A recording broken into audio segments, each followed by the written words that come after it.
ভবিষ্যৎ দেশ ও জাতি সেবাই হবে, দেশ ও জাতি সেবাই হবে আমাদের জীবনে শপথ। শিক্ষা, নৈতিকতা, মানবতা, দেশপ্রেম আমাদের চলার নীতি, আমাদের চলার নীতি। এটাই মজিদ জরিনা ফাউন্ডেশন স্কুল কলেজের মূলনীতি। সকল শিক্ষার্থীকে আন্তরিক অভিনন্দন ও শুভেচ্ছা। আমি আব্দুল লতিফ স্যার। আজকে তোমাদের পদার্থবিজ্ঞানে কিছু গাণিতিক সমস্যা নিয়ে আলোচনা করব। আমরা ইতিপূর্বে নবম শ্রেণীর পদার্থবিজ্ঞান চতুর্থ অধ্যায়ে কাজ, শক্তি ও ক্ষমতা নিয়ে আলোচনা করেছি। তাত্ত্বিক বিষয়গুলো আমি বিভিন্নভাবে আলোচনা করে সমাপ্ত করেছি। আজকে আমরা কিছু গাণিতিক সমস্যা নিয়ে আলোচনা করব। আমরা আজকে যে গাণিতিক সমস্যাটি সলভ করব সেটি হলো যান্ত্রিক শক্তির নিত্যতা সূত্র নিয়ে আলোচনা। কোন বস্তু যদি গতিশীল হয় বা অবস্থান পরিবর্তন করে তাহলে বস্তুর মধ্যে মোট যান্ত্রিক শক্তি অপরিবর্তিত থাকে। আর আমরা এই বিষয়টি গাণিতিকভাবে দেখাবো। তাহলে প্রথমেই আমরা একটি গাণিতিক সমস্যার দিকে নজর দেই। আমি এখানে একটি গাণিতিক সমস্যা উপস্থাপন করছি। ধরি m সমান 2 কেজি ভরের একটা বস্তু আছে। এই বস্তুটা ভূমি থেকে ধরে নিলাম 50 মিটার উচ্চতায় আছে। এবার সর্বোচ্চ উচ্চতার বিন্দুটা A আর ভূমিতে বিন্দুটা C। তাহলে খেয়াল করো, এর গতিপথে কোনো একটি স্থান আমি ধরলাম B, যার উচ্চতা দেয়া আছে 20 মিটার। এবার সৃজনশীল প্রশ্নে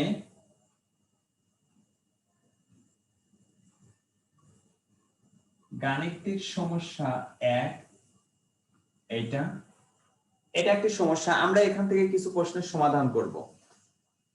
প্রথমে ধরে নিলাম গ নং প্রশ্নে যেটা দেয়া থাকতে পারে সেটা হলো বস্তুটিকে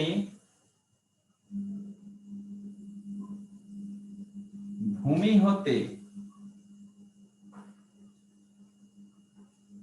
সর্বাধিক উচ্চতায় এ বিন্দুতে উঠাতে কৃত কাজ নির্ণয় করো।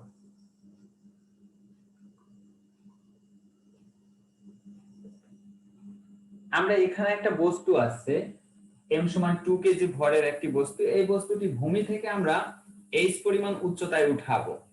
সেটা কত মিটার? 50 মিটার। উঠিয়ে এই বিন্দুতে রাখলাম। সেখানে আমার উঠাতে কি পরিমাণ কাজ করতে হয়েছে এর পরিমাণ নির্ণয় করতে বলা হয়েছে।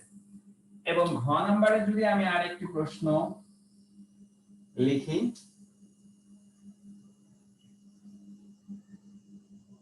বস্তুটিকে ছেড়ে দিলে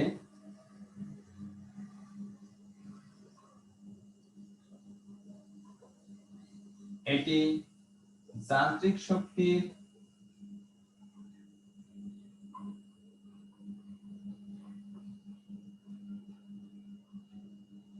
নিত্যতা সূত্র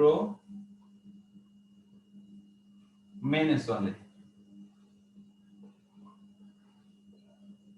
গাণিতিকভাবে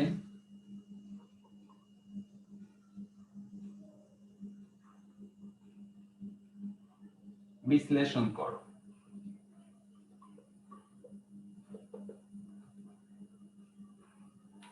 উপর থেকে বস্তুটিকে যদি ছেড়ে দেই তাহলে এটি যান্ত্রিক শক্তির নিত্যতা সূত্রকে মেনে চলবে, অর্থাৎ গতিপথের প্রত্যেকটা বিন্দুতে তার মোট যান্ত্রিক শক্তির পরিমাণ ধ্রুব থাকবে। এটি হলো যান্ত্রিক শক্তির নিত্যতা সূত্র। তাহলে আমরা এই গাণিতিক সমস্যাটি সমাধান করি। প্রথমে গ নাম্বার সমস্যাটির সমাধান। আমরা গ নাম্বার থেকে দেখো এখানে আমার কৃত কাজ নির্ণয় করতে বলা হয়েছে। কাজ আমরা জানি কাজের একটি সূত্র আছে, কোন বস্তুকে ভূমি থেকে এই উচ্চতায় উঠালে কাজের সূত্রটি হয়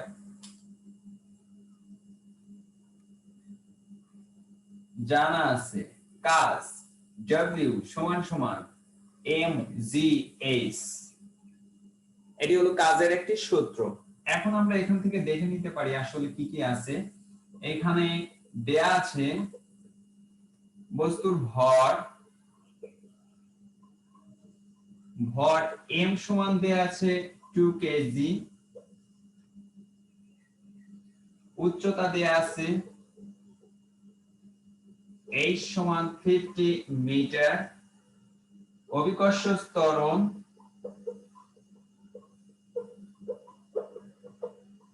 g সমান 9.8 মিটার পার সেকেন্ড স্কয়ার। আমরা বের করব কৃত কাজ W সমান ওয়াট। তাহলে এখন আমরা যদি এখানে বসিয়ে দেই 2 গুণন 9.8 গুণন 50 সমান 100 গুণন করলে 980 জুল। তাহলে এই বস্তুটিকে ভূমি থেকে অর্থাৎ বস্তুটিকে ভূমি থেকে এই বিন্দুতে উঠাতে আমরা কৃত কাজের পরিমাণ পেয়ে গেলাম। তাহলে এই কাজের পরিমাণটা হলো 980 জুল। এই অংশ শেষ। আমরা এবার ঘ নাম্বার গাণিতিক সমস্যার সমাধানটি দেখব।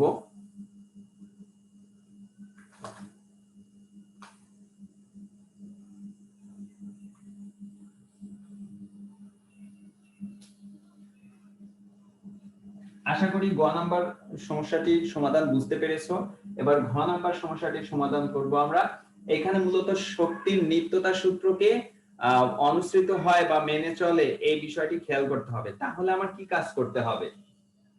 আমরা প্রথমত এ বিন্দুতে বস্তুর মোট যান্ত্রিক শক্তি নির্ণয় করব। এ বিন্দুর মোট যান্ত্রিক শক্তির মধ্যে দুটি শক্তি থাকে, একটি বিভব শক্তি আর একটি গতি শক্তি। দ্বিতীয়ত আমরা বি বিন্দুতেও সেম একইভাবে বিভব শক্তি এবং গতি শক্তি নির্ণয় করে মোট শক্তি হিসেব করব। সি বিন্দুতেও বিভব শক্তি এবং গতি শক্তি নির্ণয় করে মোট শক্তি হিসেব করব। তাহলে আমরা একটি একটি করে বিন্দু হিসাব করি। ঘ নাম্বার, আমি এই সমস্যাগুলো একটু মুছে দিলাম।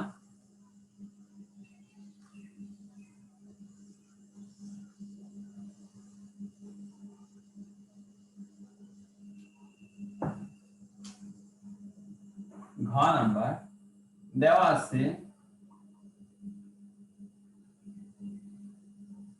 বস্তুর ভর m সমান 2 কেজি আর জানা আছে অভিকর্ষ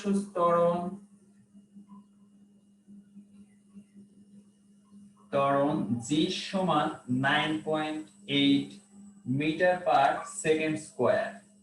আমরা একটা একটা করে বিন্দু হিসেব করি। প্রথমে এ বিন্দুতে যদি হিসেব করি তাহলে দেখো এই বিন্দুতে বিভব শক্তি হিসেব করব। বিভব শক্তির সূত্র VA অর্থাৎ এ বিন্দুর বিভব শক্তি সমান আমরা জানি mg। এখানে থেমে যাব, অবশ্যই খেয়াল রাখবে এই গাণিতিক সমস্যাগুলো করার সময় বিভব শক্তি নির্ণয় করার সময় অবশ্যই উচ্চতা, আর আমরা উচ্চতাটাকে কাউন্ট করি ভূমির থেকে অর্থাৎ নিচের থেকে। তাহলে আমরা এ বিন্দু হিসেব করছি, ভূমি হলো সি থেকে এ বিন্দুর উচ্চতা দেয়া আছে 50 মিটার। সি বিন্দু থেকে এ বিন্দুর উচ্চতা দেয়া আছে 50 metre.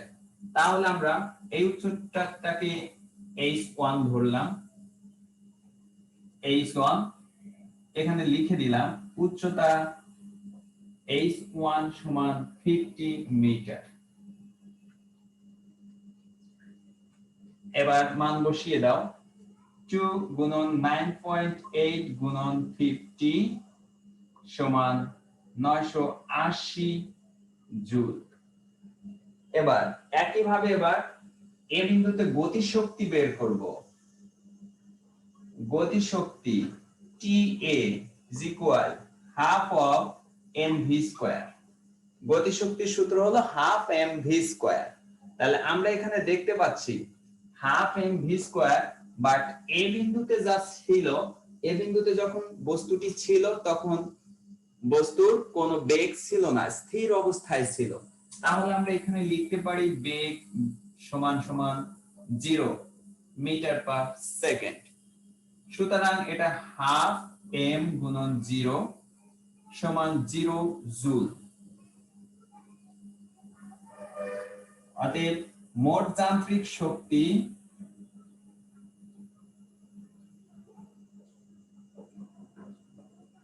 EA is equal VA plus TA সমান 980 প্লাস 0 সমান 980 জুল।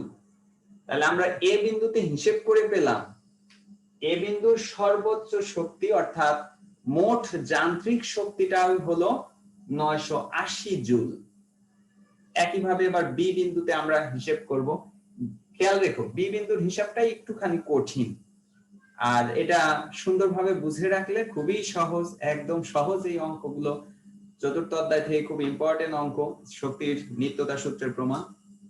আমি বুঝিয়ে দিচ্ছি, আশা করি তোমরা বুঝতে পারবে। এবার দেখো এ বিন্দুর হিসেব শেষ, আমরা এবার বি বিন্দুতে হিসেব করব। বি বিন্দুতে প্রথমে বিভব শক্তি বের করি।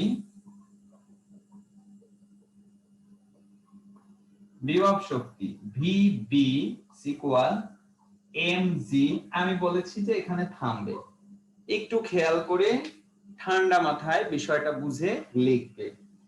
mg h টা হলো কি উচ্চতা। আমি কোন বিন্দুর উচ্চতা বের করব? বি বিন্দুতে। তাহলে বি বিন্দুর উচ্চতা হবে সি থেকে বি পর্যন্ত। উচ্চতা নিচ থেকে কাউন্টিং করতে হয়। তাহলে সি থেকে বি পর্যন্ত উচ্চতা দেয়া আছে 20 মিটার। এইটাকে আমি একটু ডিফারেন্ট ধরবো, h2। এইখানে উচ্চতা h2 is equal 20 মিটার। এবার যদি আমরা এখানে ব্যবহার করি 2 গুণন 9.8 গুণন 2, এটা গুণন করলে 4 4 9 36 39 392 জুল। এটা পেয়ে গেলাম, বি বিন্দুর বিভব শক্তি পেয়ে গিয়েছি। এবার আমরা পর্যায়ক্রমে, আমার যেহেতু বোর্ডে জায়গা হচ্ছে না, আমি আবারও মুছে দেব এবং পর্যায়ক্রমে আবার লিখে আসব। বি বিন্দুতে এরপর গতিশক্তি হিসেব করব।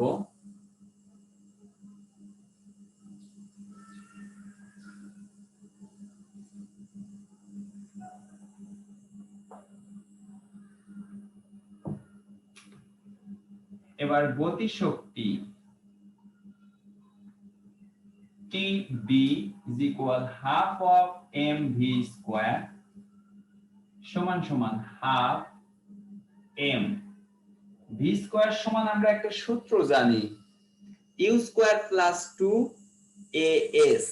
v square সমান u square plus 2as, এই সূত্রটি ছিল গতিবিদ্যায়, অর্থাৎ দ্বিতীয় অধ্যায়ে v square সমান u square plus 2as। আমরা এখানে খেয়াল করব, যদি বস্তুটা উপরে নিচে গতিশীল হয় তাহলে লিখব এই v স্কয়ার সমান সমান u স্কয়ার প্লাস 2gh। এখানে একটু খেয়াল রাখো, বস্তুটি যখন উপরে এ বিন্দু থেকে গতিশীল হচ্ছে, নিচের দিকে পড়ছে, তখন তার আদিবেগ ছিল 0। এখানে বস্তুটার আদিবেগ ছিল 0। যখন উপর থেকে পড়লো নিচের দিকে আসছে, তখন এই পর্যন্ত দূরত্ব অতিক্রম করে বি তে আসলো। আমি ধরে নিলাম এই ডিসটেন্স টুকু x পরিমাণ, আর এখানে ক্রিয়াশীল হবে কোন ত্বরণ অভিকর্ষ g। তাহলে আমরা এই সূত্রটাকে একটু ঘুরিয়ে লিখতে পারি v স্কয়ার। বি বিন্দুতে এসে যে বেগটা হবে সেই বেগটা হলো v। v স্কয়ার সমান u স্কয়ার প্লাস 2g।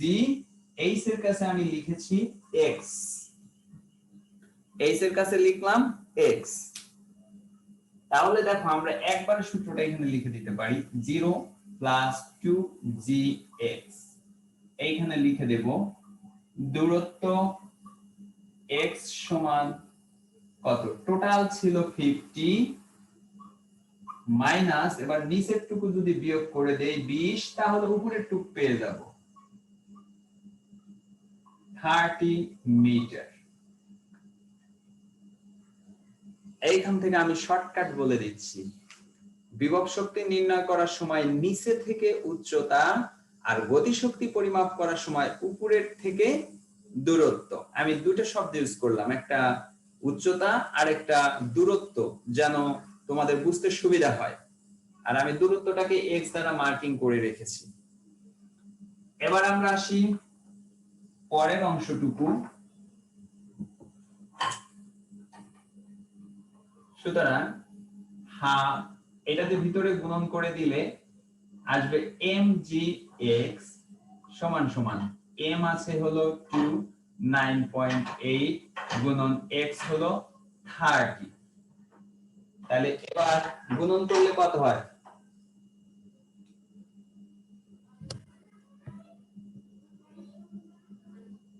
2 গুণন 9.8 গুণন 30 588 588 এত জুল। এখন দেখো মোট যান্ত্রিক শক্তি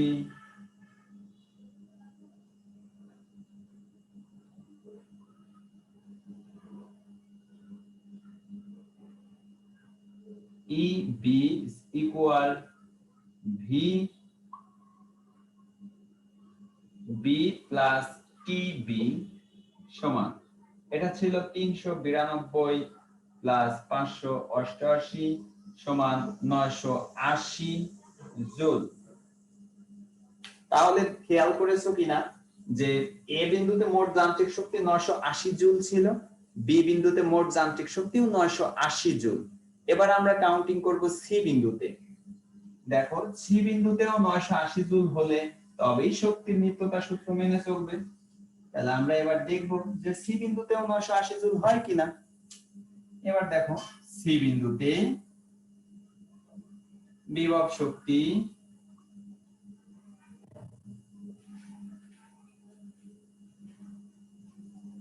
VC equal mc গুণন 0, কারণ সি বিন্দুর উচ্চতা নেই, এটাই ভূমিতে, ভূমি থেকে ভূমির উচ্চতা কত হবে? 0। আচ্ছা, তাহলে এটা হচ্ছে 0 জুল। এবার গতিশক্তি কত হয়?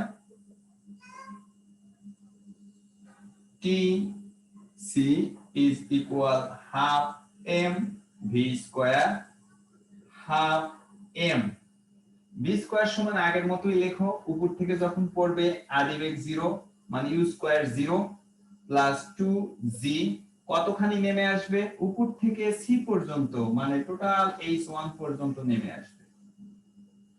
এটা গুণন করলে কেটে গিয়ে mg h1 2 গুণন 9.8 গুণন 50 is equal 980 জুল।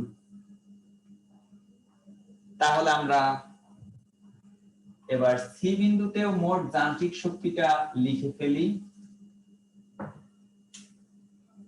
মোট যান্ত্রিক শক্তি EC is equal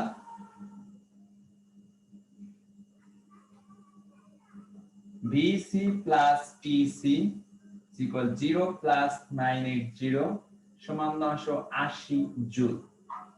এবার দেখো যেহেতু EA is equal EB is equal EC,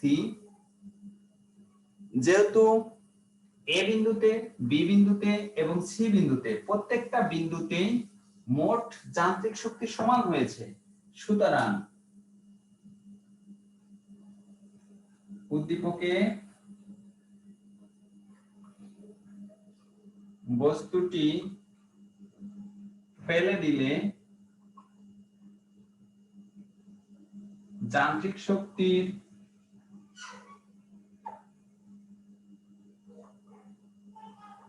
নিত্যতা সূত্র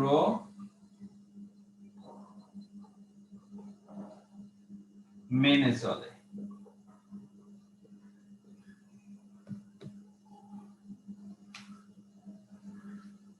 এই ধরনের গাণিতিক সমস্যাগুলো অধিকতর প্র্যাকটিস করবে। আশা করি এই ধরনের সমস্যাগুলো তোমরা সুন্দরভাবে সমাধান করতে পারবে। একই রকম জিনিস হতে পারে, শুধু সামান্য ডিফারেন্ট হতে পারে, মানে ডিফারেন্ট হতে পারে। এছাড়া 20 না দিয়ে উপরের অংশ দেয়া আছে, তাহলে নিচের অংশ আমরা বিয়োগ করে সহজেই বের করতে পারবো। প্রিয় শিক্ষার্থীরা, আমি এই পর্যায়ে চতুর্থ অধ্যায় থেকে কিছু এমসিকিউ রিলেটেড বিষয়াদি নিয়ে কিছুটা আলোচনা করব। আশা করি তোমাদের আগামী এফটি পরীক্ষায় যা খুবই ফলপ্রসূ হবে এবং এই বিষয়গুলো তোমাদের খুবই কাজে দেবে আর কি।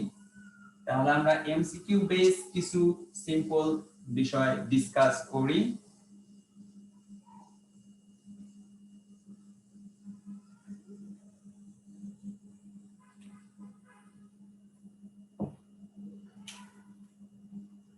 এমসিকিউ সম্পর্কিত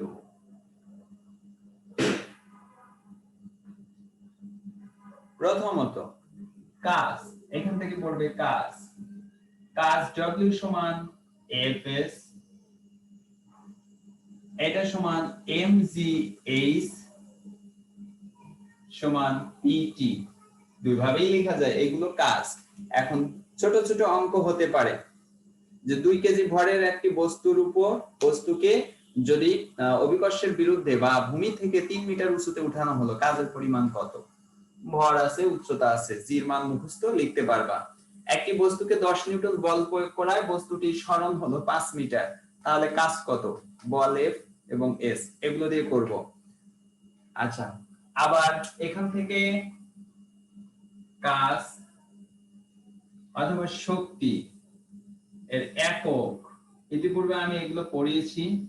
একক এটা হবে জুল, আর মাত্রা কত? মাত্রা ml স্কয়ার t ইনভার্স 2।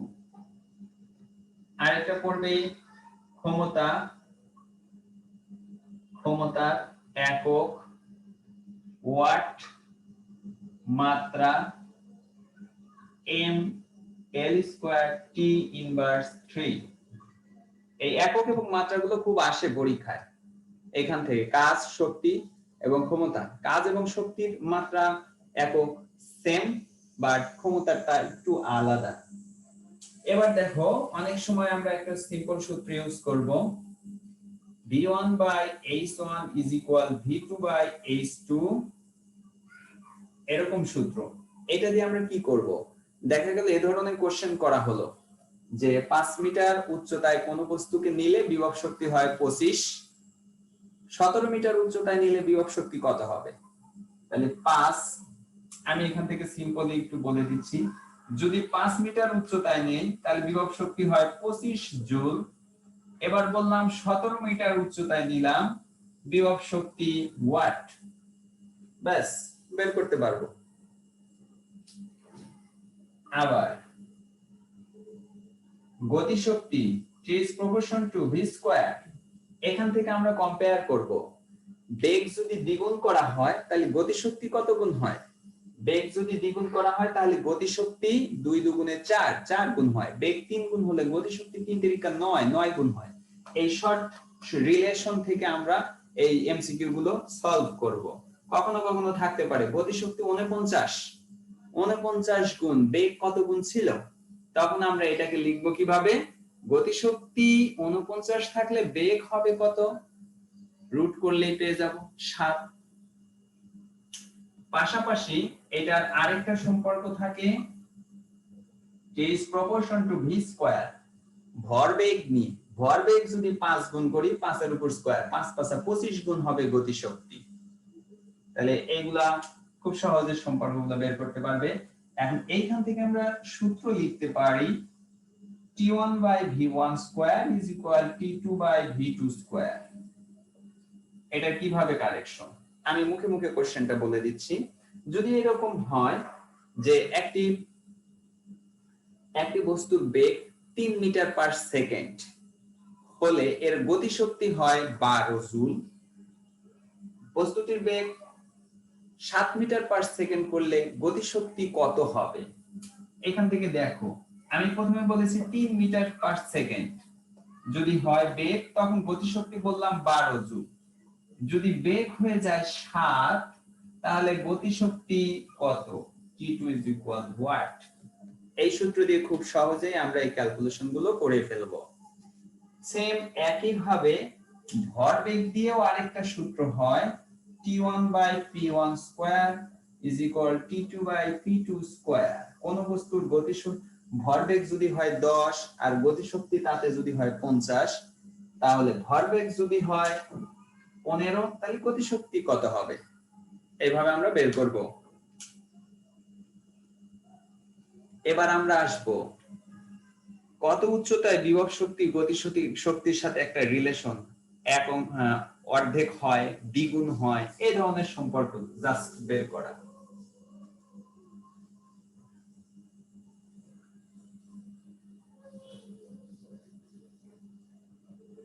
আমি দেখাচ্ছি এইখানে একটা বস্তু আছে, এই বস্তুটা ধরলাম 50 মিটার উঁচুতে আছে। আমি এখান থেকে জাস্ট জিজ্ঞেস করলাম কত উচ্চতায়, বা ভূমি হতে দিতে পারো, আমরা একটা ধরি ভূমি হতে, দিলেও ভূমি থেকে ধরবা, না দিলেও ভূমি হতে ধরবা। ভূমি হতে কত উচ্চতায় বিভব শক্তি গতিশক্তির অর্ধেক হবে? এইখানে অনেক কিছু হতে পারে, আমি পর্যায়ক্রমে অনেক কয়েকটি একটু দেখাচ্ছি। আমরা অলওয়েজ ধরে নেব ভূমির থেকে h পরিমাণ উচ্চতায় এই উদ্দীপকের ঘটনাটা ঘটবে, তাহলে উপরের অংশটা হবে 50 মাইনাস h। তাহলে প্রথমেই দেয়া আছে কি? বিভব শক্তি v is equal গতি শক্তির, এই রটাকে খেয়াল করো, র মিন্স এর মানে কি? গুণন। গতি শক্তির মানে গতিশক্তি এর অর্ধেক, মানে গতিশক্তি গুণন অর্ধেক, তার মানে হাফ গুণন গতিশক্তি। এখন দেখো বিভব শক্তির আমরা শর্টকাট থিম জানি কি? আমি একটু শর্টকাট ইউজ করব। বিভব শক্তির জন্য যে শর্টকাট ইউজ করবা, নিচের থেকে, বিভব শক্তি নিচের থেকে কাউন্টিং হয়, তাহলে নিচ থেকে এই বিন্দুর উচ্চতা হলো h, তাহলে বিভব শক্তির জায়গায় লিখে দিবা h।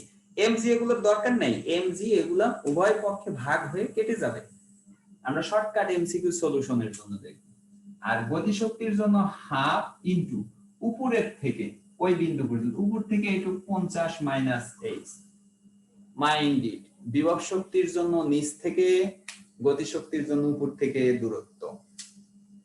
তাহলে এখন দেখো 2 এই পাশে আনলে 2h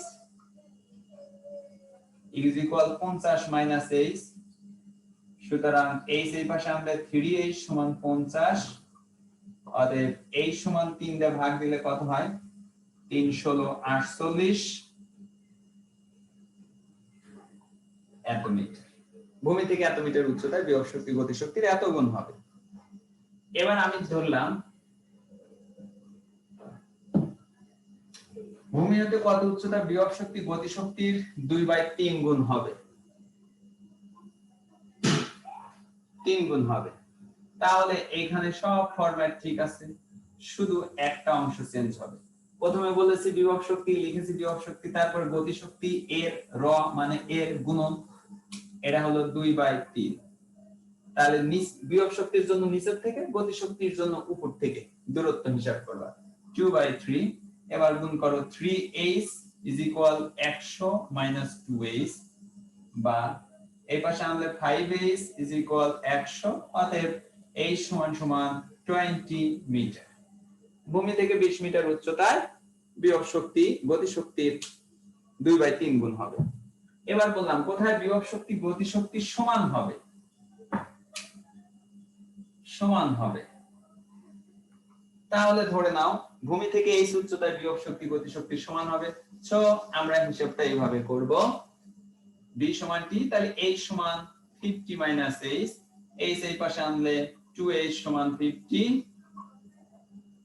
অতএব h সমান সমান 25 মিটার। ভেরি সিম্পল, জাস্ট শুধু তুমি বিষয়টা একটু মার্কিং করে নেবে। বিভব শক্তির জন্য নিচের থেকে কাউন্টিং করবা, আর গতি শক্তির জন্য উপর থেকে। আর আমরা গাণিতিক সমস্যার মধ্যে আরো কিছু প্রবলেম আছে, আর শক্তির রূপান্তর নিয়ে আসে। সাপোজ একটা ধনুককে টেনে তুমি ছেড়ে দিলা, শক্তির রূপান্তরটা ব্যাখ্যা করো। তাহলে ধনুককে যখন টেনে ছেড়ে দিলাম, তখন আমার মধ্যেকার যান্ত্রিক শক্তিটা বিভব শক্তিতে রূপান্তর হলো, ছেড়ে দেওয়ার সাথে সাথে বিভব শক্তিটা গতি শক্তিতে রূপান্তর হলো। একটা হাতুড়ি দিয়ে পেরেককে আঘাত করলাম, হাতুড়ি যখন তুললাম আমার যান্ত্রিক শক্তিটা বিভব শক্তিতে রূপান্তর হলো, যখন নিচে আঘাত করলাম তখন গতি শক্তিতে রূপান্তর হলো, পেরেকে কিছু শব্দ হলো, তাপ উৎপন্ন হয়, পেরেক আবার গতি শক্তিও লাভ করে। আর ক্ষমতা নিয়ে কিছু কোশ্চেন থাকতে পারে। ক্ষমতা আমরা জানি P সমান mgh ভাগ T। এখানে ছোট ছোট কিছু প্রশ্ন থাকে। দেখা গেল যে একটি মোটর বা একটি ইঞ্জিন 2000 লিটার পানিকে ভূমি থেকে 10 মিটার উচ্চতায় উঠাতে 20 সেকেন্ড সময় লাগবে। তাহলে কি আছে, 2000 লিটার পানি m is equal 2000 লিটার বা কেজি, 1 লিটার পানি সমান 1 কেজি, আর উচ্চতা দেয়া আছে 10 মিটার, সময় লাগলো 20 সেকেন্ড। তাহলে ক্ষমতা আসবে হলো এই 2000 গুণন 9.8 গুণন 10 ভাগ 20 সমান কত আসে, 9800 এত ওয়াট। আরেকটা বিষয় মনে রেখো, 1 horse power is equal 746 watt. এটা এমসিকিউ তে হয়। তো এই বিষয়গুলো একটু এমসিকিউ এর জন্য তোমরা প্রিপারেশন নিবে। সেই সাথে কিছু শক্তির রূপভেদ নিয়ে আলোচনা করতে হবে, যেগুলো এমসিকিউ তে থাকে। যেমন শক্তি নবায়নযোগ্য এবং অনবায়নযোগ্য। যে সমস্ত শক্তিকে পুনরায় ব্যবহার করা যায় সেগুলো নবায়নযোগ্য শক্তি, যেমন বায়ু প্রবাহ, পানির প্রবাহ বা সমুদ্রের পানির স্রোত, তারপরে আমরা সূর্যের আলো, এগুলো সব নবায়নযোগ্য শক্তি। আবার বায়োমাস হতে পারে, যেমন বিভিন্ন গাছপালা লতাপাতা এগুলো পচে নতুন করে আবার শক্তি উৎপাদন করা যায়, এগুলা বায়োমাস শক্তি। সূর্যের শক্তি থেকে এইগুলোর মধ্যে থাকে, পরবর্তীতে এগুলো রূপান্তর করতে পারে। আচ্ছা, অপরদিকে অনবায়নযোগ্য কিছু শক্তি আছে, যেমন তেল, গ্যাস, কয়লা, এগুলো অনবায়নযোগ্য শক্তি। এগুলো একটু পড়বে। তো প্রিয় শিক্ষার্থীরা, আজকের আলোচনা এই পর্যন্তই। আমরা পরবর্তী লেকচারে অন্য বিষয় নিয়ে আসবো এবং আরো কিছু গাণিতিক সমস্যা সলভ করব। সেই পর্যন্ত সবাই ভালো থাকবে, সুস্থ থাকবে। আশা করি আজকের এই ক্লাস সবার উপকারে লাগবে। সবাইকে আন্তরিক অভিনন্দন ও শুভেচ্ছা জানিয়ে শেষ করছি। ধন্যবাদ।